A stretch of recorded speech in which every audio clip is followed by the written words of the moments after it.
বিয়ের দিন কনেকে কেন ব্যাংকে আসতে হলো? সো হাই, আমি মহুয়া। আর তোমরা তো জানো আমার খুব প্রিয় বান্ধবীর বিয়ে চলছে। সেদিনের হলুদের পরে আজকে ছিল বিয়ে। সকালবেলা রেডি হয়ে বেরিয়ে পড়লাম, আর সকাল থেকে দেখতে পাচ্ছ কেমন বৃষ্টি হচ্ছে। ভাবলাম সারাদিনটাই এরকম ভাবে যাবে, কিন্তু থ্যাঙ্কস টু আল্লাহ বৃষ্টি তেমন হয়নি। আর কি সুন্দর করে এরা ওয়েলকাম করেছে। আর আমাদের ব্রাইডকে তো আজকে মাশআল্লাহ খুব সুন্দর লাগছিল। আর আমরা ওর জন্য একটাখানে মানে গিফট নিয়ে গেছিলাম, যেটা হচ্ছে ট্রলি ব্যাগ। তো ওটাই আমার হাজবেন্ড ওর সাথে একটুখানি মজা করছিল, নে তোর মাথায় নে। তারপরে আমাদের ওই একটা রিচুয়ালস থাকে, পায়েস খাওয়ানো, ক্ষীর খাওয়ানো। তো সেই পর্ব কমপ্লিট করে চলে গেছিলাম স্টলের দিকে, কারণ বিয়েতে তো স্টলের খাবার দাবার ইজ ম্যান্ডেটরি।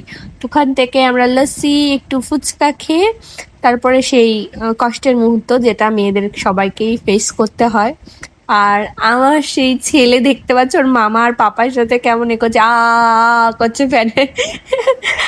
খুব সুন্দর ওরা মজা করছিল। তারপরে বসে গেছিলাম আমরা খেতে। খাওয়া দাওয়াগুলো খুব সুন্দর ছিল। আর আমার ননদের শরীরটা খারাপ ছিল বলে ও ভালো করে খেতে পারেনি, দেখতেই পাচ্ছ ওর মুখটা দেখে।